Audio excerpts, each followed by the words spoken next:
Hey, this is Meridith Elliott Powell, and welcome to another episode of Thrive, the show where we dive into the strategies, discuss the steps, everything that you need to know to turn all of this uncertainty into a major competitive advantage. I'm hanging out today in the Delta Lounge. I had a bit of a delay on a flight, talk about uncertainty, but super excited to be welcoming my guest, Linda Swindling. Now, Linda, we are hanging out here just out of the green room. I'm going to start this show in a few moments, but welcome. Super excited to have you. Thanks so much. I'm excited to be here. All right, I will hit the video and we will dive in. Terrific.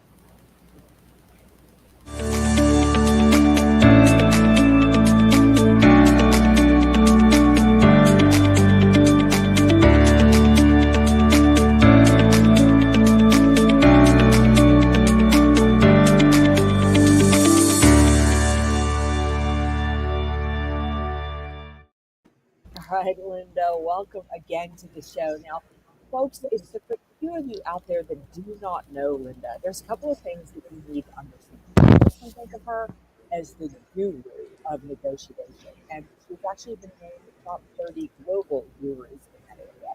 She's a TEDx speaker, and we know each other through the National Speakers Association. Linda has spoken all over the world and is really the foremost master when it comes to learning how to get what you really want, how to thrive through negotiation. So, welcome to the show, Linda.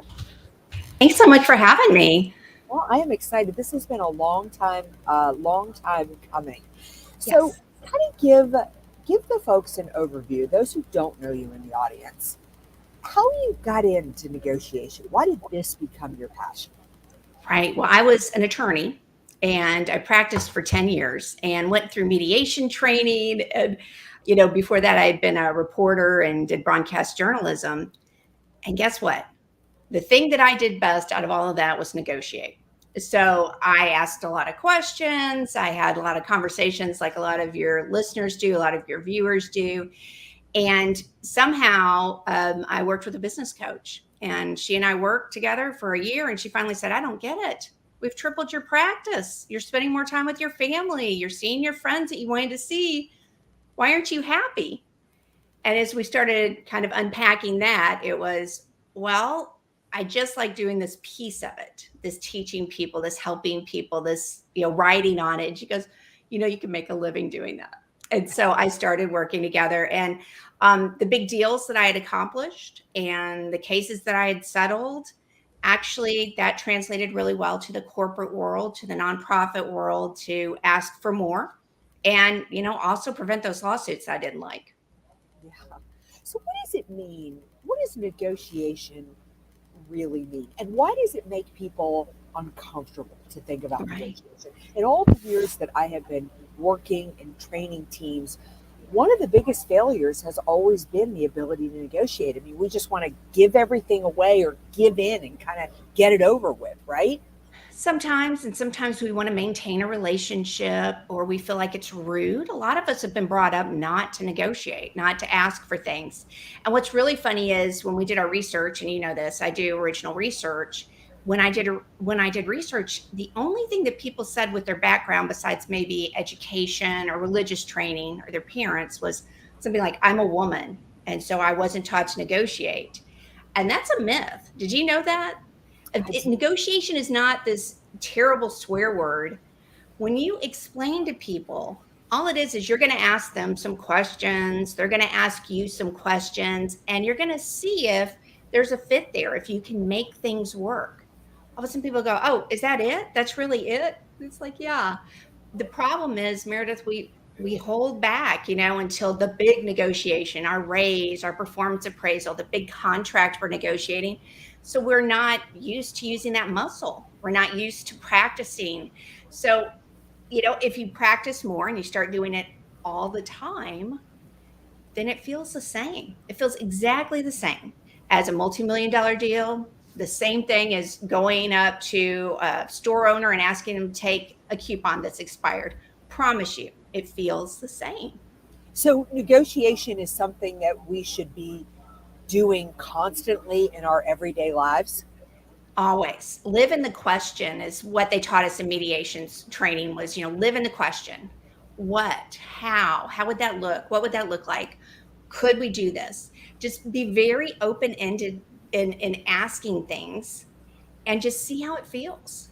And the thing is, it gets to be that muscle that gets used all the time. You don't even know you're doing it. Now, my family will kind of stand to the side and go, oh no, she's doing it again. But over time, we've kind of trained them. That's part of what we have to do here. So, in other words, negotiation partly is just being curious. Wonderful, wonderfully to describe being curious and being okay with yourself that if you hear something you didn't want to hear, you're okay. So I can tell you why people don't ask if you want to know, because that's a I do. secret. Yeah.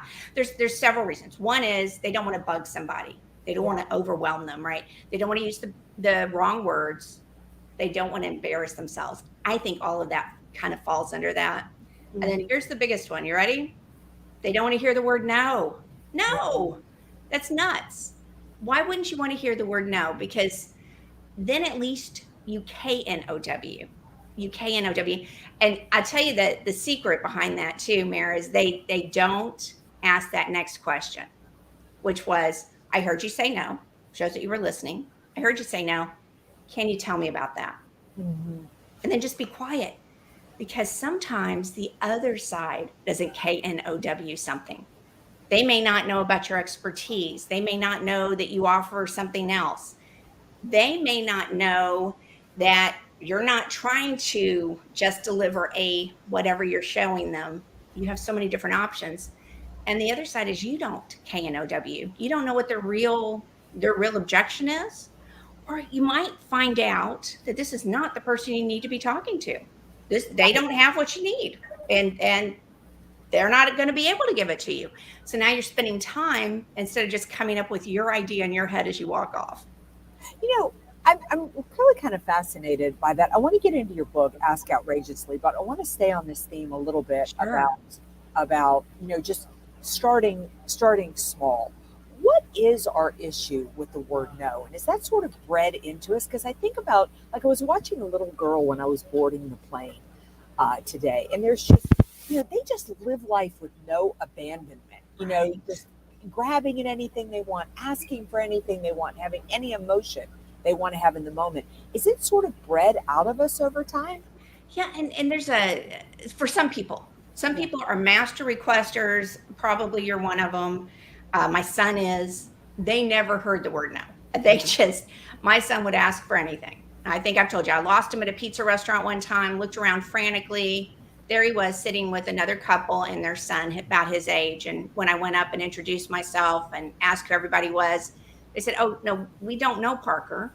He just said you that his mom was talking too much and he was hungry. Could he have some pizza?"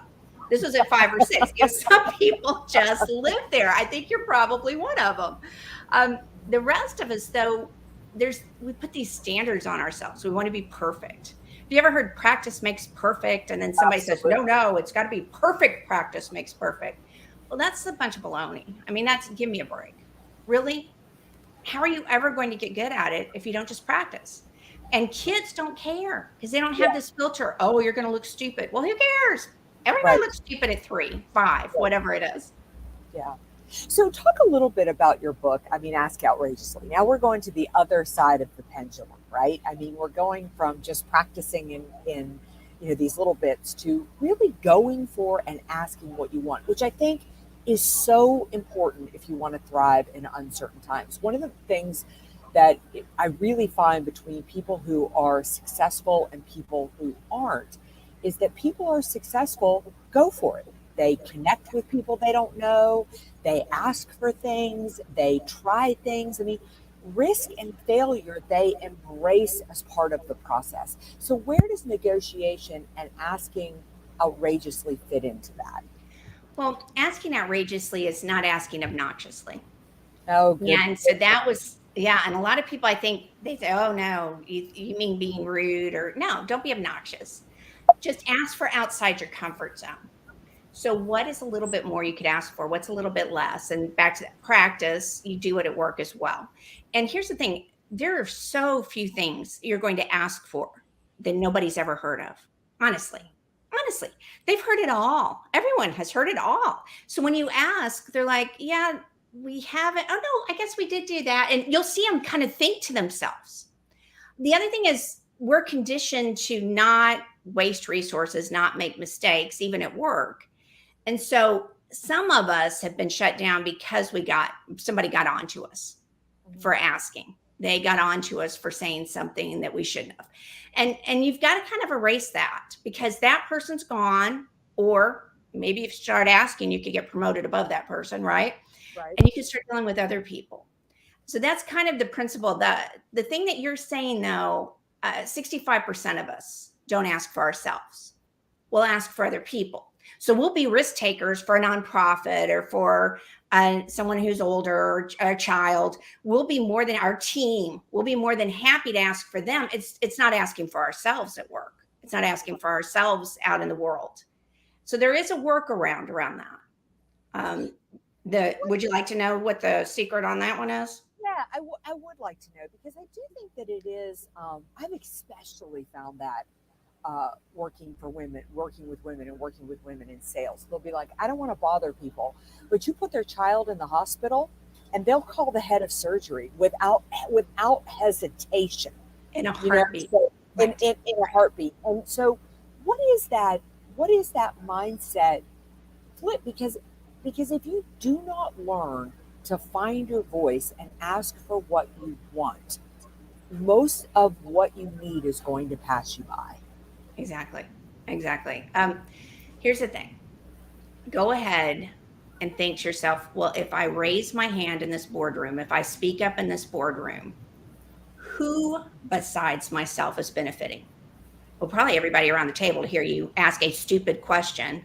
So many times people say, thank goodness somebody asked that question, right? Right. Or you could have the experience I did in law school. I raised my hand and everyone went, oh, she's so stupid. And the professor said, I'm so glad you brought that up. That is a perfect question. So it could be that. It could be people could see you start asking for yourself and they go, well, maybe I need to ask for myself. If you get a promotion, guess what? People backfill for you, they get promoted. If you get a little extra vacation time, maybe your family gets to experience that. But here's the big one. You said it. You said it right on the money. I don't want to bother people. I don't want to sell to them. What's the competition? So if your competition has a lesser service or a lesser product, you're doing your potential clients a disservice if you don't ask. I If you agree. don't say to them, look, I have the best thing out there. Let me ask you a couple of questions and see if it's a fit. Then all of a sudden things change.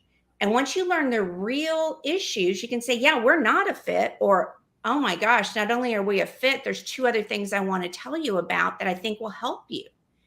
And that's the issue is we don't value ourselves sometimes or what we're offering enough. And if your competition has a much better solution, why aren't you working for the competition? Right. Right? Yeah, such a great point. I mean, if you believe in it. So asking is part of it. Where does the negotiation come Good.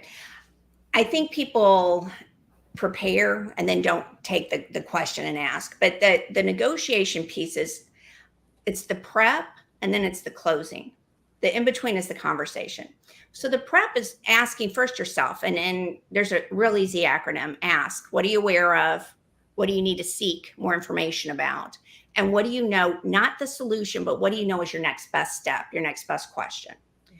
So to get aware of what you're going into prep with is what do I want? What are the good reasons? Why? And then is it really worth my time and effort to go after this?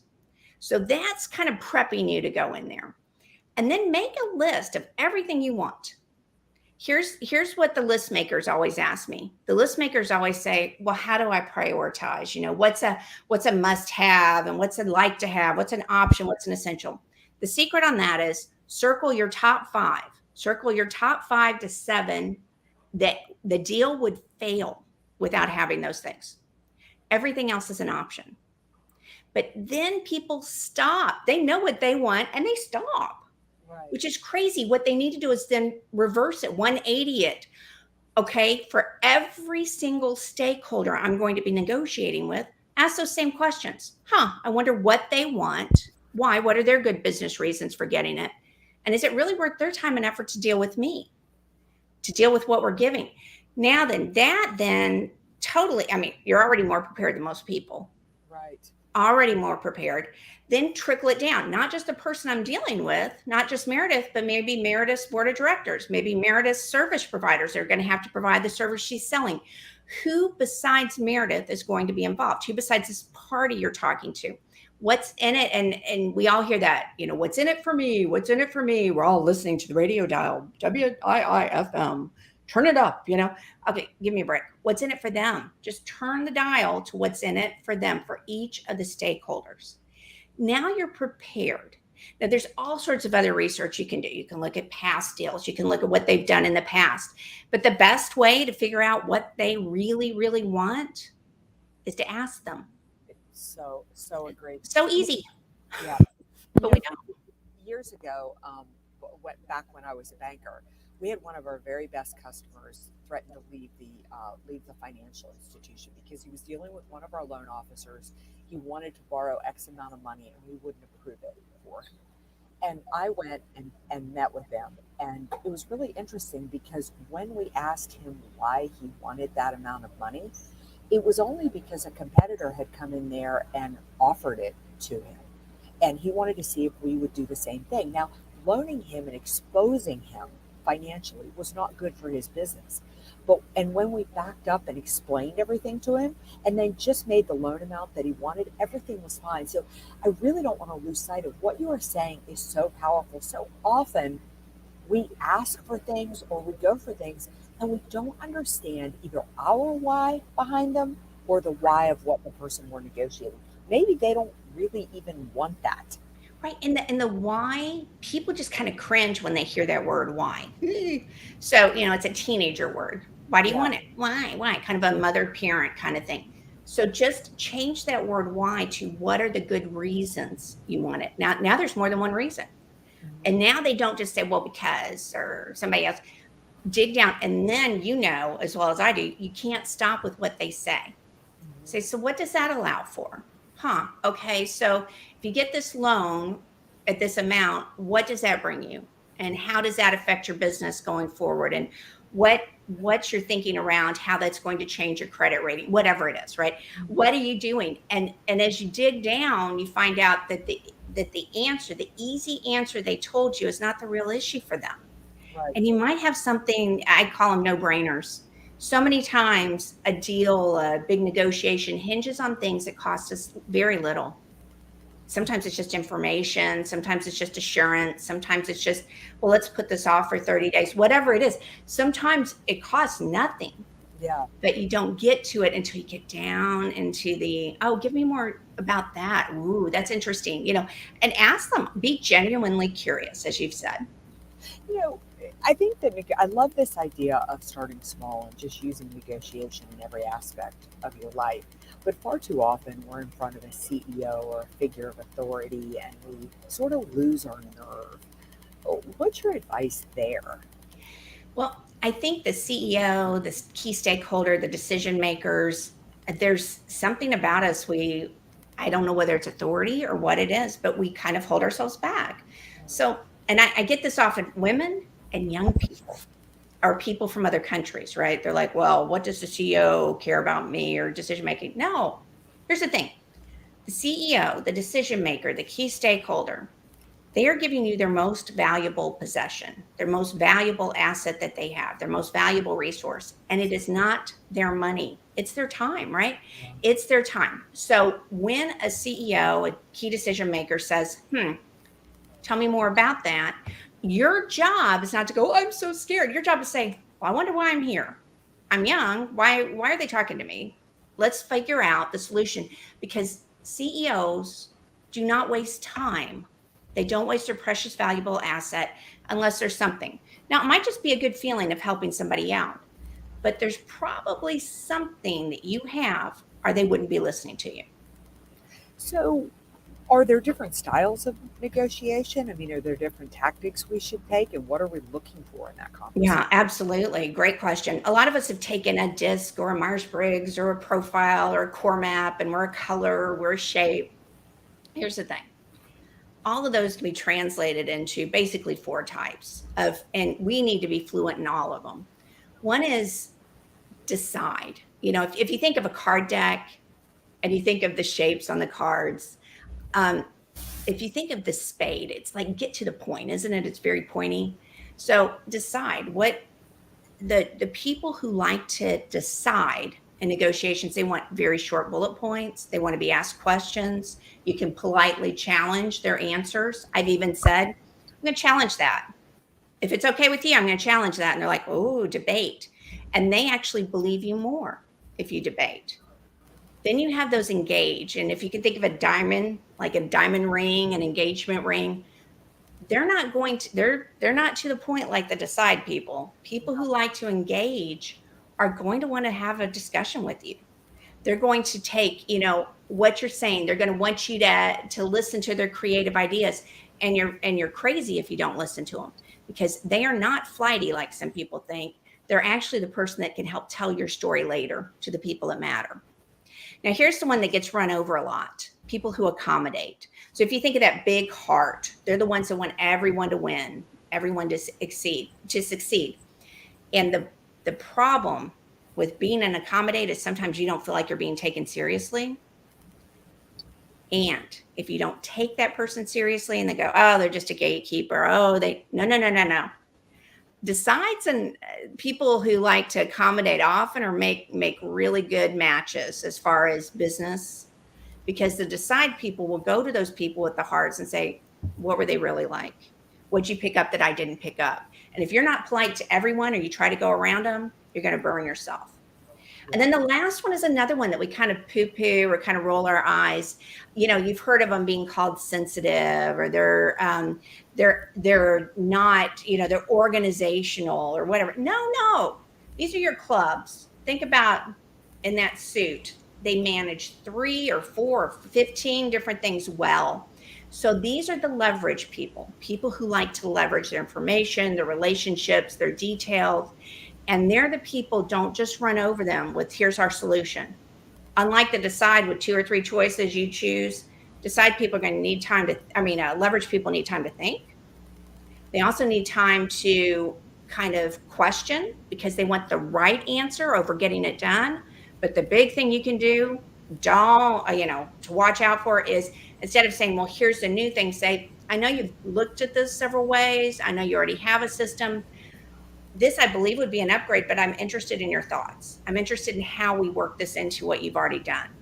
So don't toss out that good information you know about communication styles when you're negotiating. Remember that people like to do that. And if you're starting to face some roadblocks, you've probably hit on something that's either an opposite for you or something you don't have as much of, or maybe it's even your same style.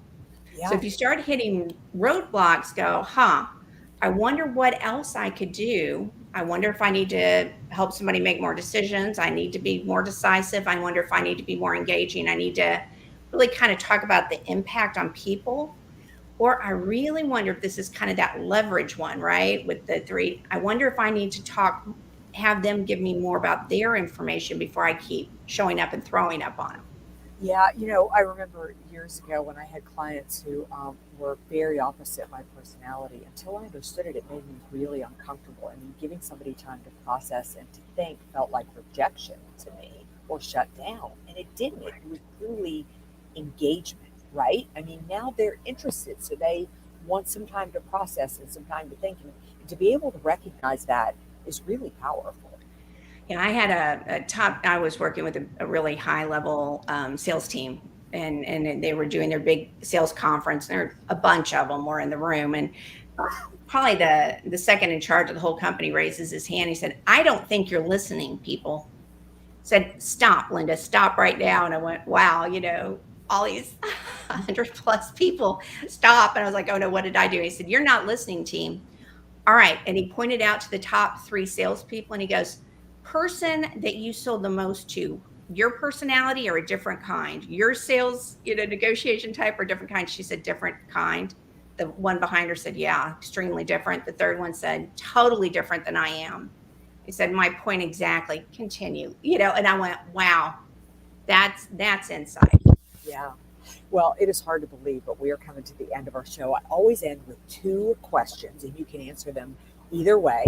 number one, if people want to find out more about you, more about your books, I'm getting ready to put the link up here, more about how they negotiate effectively, how they find out about you, and your best piece of advice for business owners, sales professionals, leaders today to thrive in an uncertain marketplace.